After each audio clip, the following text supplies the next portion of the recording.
Good day mga boss, isa nga pong hint ang naglalabasan ngayon na itong si Stephen Holt ay posible nga pong pakawalan ito ng Barangay Ginebra San Miguel. Matapos po ang ilang season nitong pamamalagi sa Barangay Ginebra San Miguel ay hindi pa po nakakakuha ng kampyonato itong si Stephen Holt para sa Barangay Ginebra San Miguel.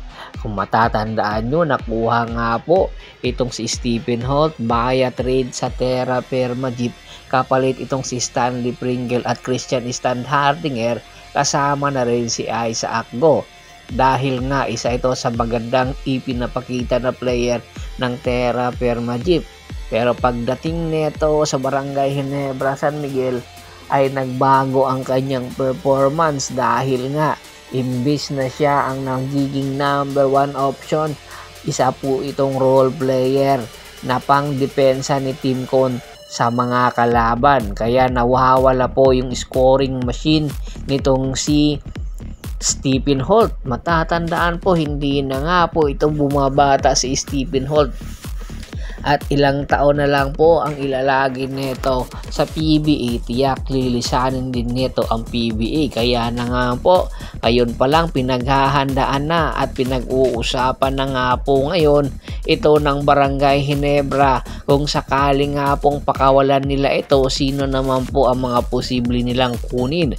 At ayon nga po sa isang hint, ang number 1 option nga po ng Barangay Ginebra San Miguel para pakawalan itong si Stephen Holt at nagkaka-interest din na kupunan ay itong Ultra Titan Pure Blend.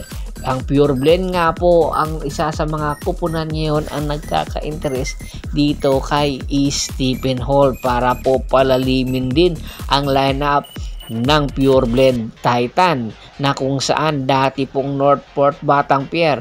Marami tuloy ang nagsasabi, nagpapakita na nga ba ng totoong kulay itong Pure Blend Titan na magiging farm team din ng Barangay Ginebra San Miguel.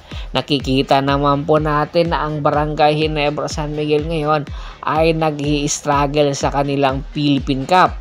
Sa kartadang 2 win and 3 loss ay hindi natin masasabi na kaya na bang iangat ito ni Coach Tim Cone pabalik at makuha muli ang kampyonato. Kaya ngayon pa lang, ayon nga sa ulat, itong Pure Blend inaalok nga po ang isang magandang player para hindi matanggihan ni Coach Tim Cone na kung saan nangangailangan nga po itong si Coach Tim Cone ng isang big man na po pwedeng maging katandem ni Japit Aguilar. Opo, kapalit daw po itong si Stephen Holt ay itong rights nila ng Pure Blend kay Greg Slaughter. Opo, sa mga nakaraang araw po, bumisita nga po itong si Greg Slaughter sa Barangay Ginebra San Miguel at humingi na rin po ng kapatawaran sa kay Boss Al Francis sa kanyang mga nagawa sa nakaraan taon. Kaya naman hindi katakataka kung mapapansin nyo na ang Barangay Ginebra San Miguel kulang na kulang ng isang legitimate big man na po pwedeng dominahin ang ilalim para makabalik sa kampyonato or makakuha muli ng kampyonato. At ang tanging sagot sa Barangay Ginebra ay itong si Greg Slaughter. Kaya naman hindi katakataka na itong si Greg Slaughter ay inaalok ngayon ng Pure Blend na kung saan ang kanilang negotiation nga po ay hindi natuloy dahil nga po sa hinihingi daw nitong malaking halagang si Greg Slaughter na hindi maibigay ng Pure Blend Titan.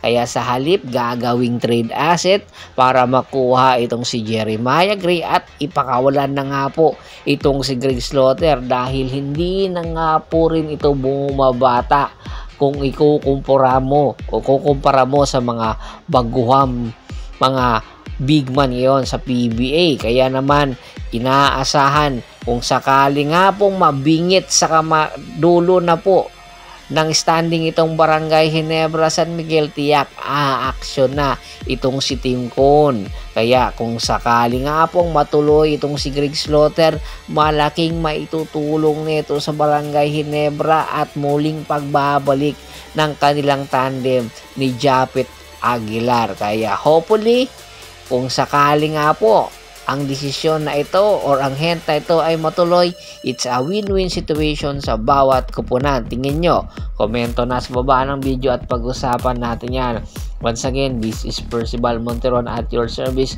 Don't forget to subscribe my sports channel at don't forget to click the notification bell button para nga po maging updated palagi sa kwentuhan. At bago po natin tapusin ang ating kwentuhan, shout out muna tayo sa ating mga solid na followers na lagi pong sumusuporta sa atin. Kay Kagawad ka sa Kinudukusin ng Hagonoy, Bulacan, Anthony Laquialon at sa Laquialon family, Criston Mariscal at sa Mariscal family, Julius Roche, Ronald Gato, Ricky Lanza ng Ricky Rider TV ng Tansa, Cavite, at syempre po kay Mr. Bernie Jan Cordoba.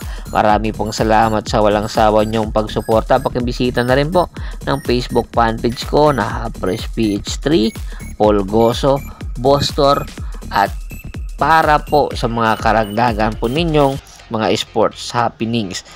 Hanggang sa muling kwentuhan, maraming salamat po.